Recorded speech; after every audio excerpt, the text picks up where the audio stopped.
When you think of quarterbacks who have come out of nowhere over the last few years, guys such as Mac Jones, Joe Burrow, Kyle Trask, and Zach Wilson more than likely come to mind. All of these guys have become big-time NFL draft prospects, but were never really supposed to be anything at one point in their college careers. Going into 2021, there is a player from the SEC who could potentially be that next guy. He committed to 3 different schools along the way, but has found a way to settle in and become one of the brightest young stars in the game. According to The Athletic, this player has the best odds of becoming the next Mac Jones or Zach Wilson, and he was the top passing quarterback in the country. Today, we're going to talk about this player's story, how he has become one of the brightest young players in the country, and why he could be the best quarterback in America. But first, before we get into that, apparently 85% of you guys are not subscribed, so be sure to hit that button as I really appreciate it, and you won't want to miss out on any of my preseason or season college football content. Now let's get started.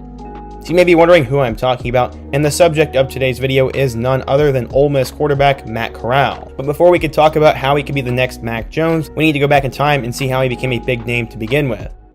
Matt Corral has a pretty crazy story, and he is another West Coast star as he was born in California and was actually a fan of the USC Trojans growing up. He always loved football, and he naturally became a quarterback. He excelled at it and originally went to Oaks Christian School in Westlake Village, California, where he'd lead the Lions to their second straight league championship as a junior.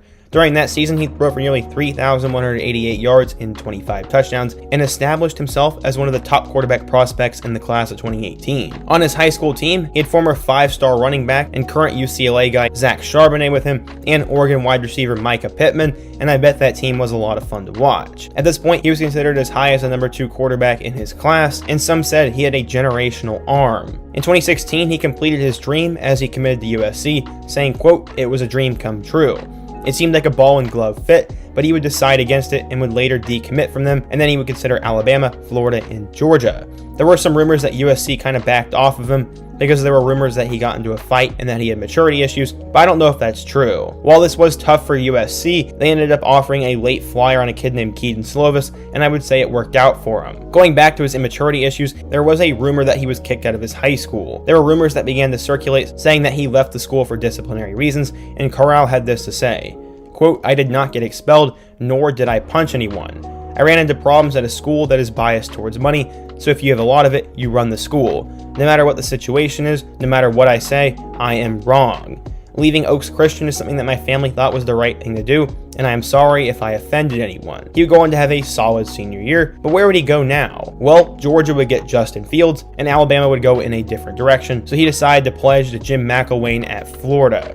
He apparently was wowed by how passionate the SEC was about football, and he could have gone in and been the next great quarterback at Florida. It was all good until Jim McElwain was fired, and then Dan Mullen was brought in. Matt was not exactly happy about the firing and had this to say, quote, "It just didn't mesh right with me and others. We had a top 3 class going there, but none of that stuff matters. We've moved on from that." He was obviously a little salty that McElwain was gone, and this would change the direction of his recruitment.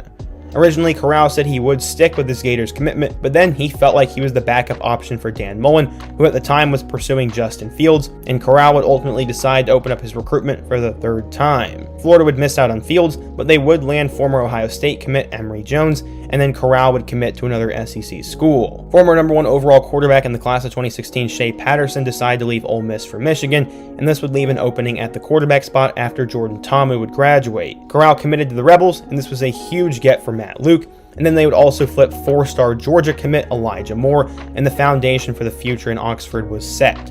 One scout had this to say about what Ole Miss was getting out of Corral. Quote, "From a skills standpoint, he has generational arm strength. Probably the strongest arm to come out of California in a decade. This guy can legitimately toss at 80 yards without even really trying. His style was compared to that of Brett Favre, and there was high expectations on Corral." According to 24/7 Sports, he was listed as a 4-star recruit, the number 4 pro-style quarterback, and the 63rd best player in the class of 2018, and expectations would be high on Corral when he entered the college football world.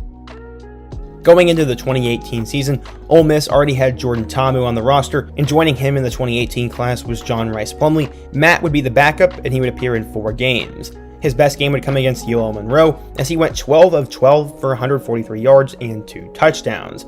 This was a glimpse of the future, and going into 2019, he was going to get a chance to be the feature guy. He was named a preseason freshman All-American, but it didn't quite live up to the hype. Corral would appear in 10 games with 4 starts at quarterback.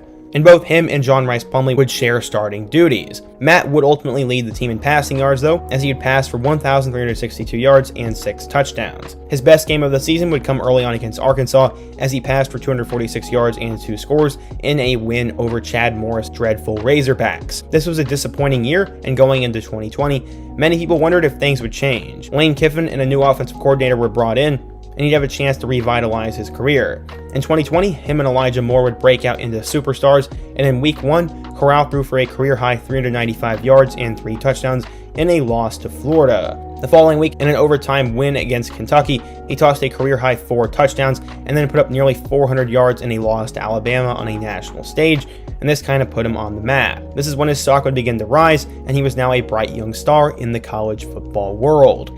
He had the worst game of his career in a loss to Arkansas, as he somehow managed to throw 6 interceptions.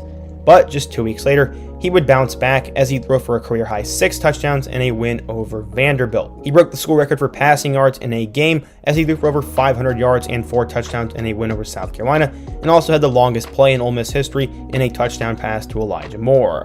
The following week, he'd have 400 yards in a win over Mississippi State, and in their final regular season game against LSU, he combined for 4 touchdowns, but also threw 5 picks in a loss to the Tigers. He had a solid regular season, and he get one more chance to show his talents against number 11 Indiana.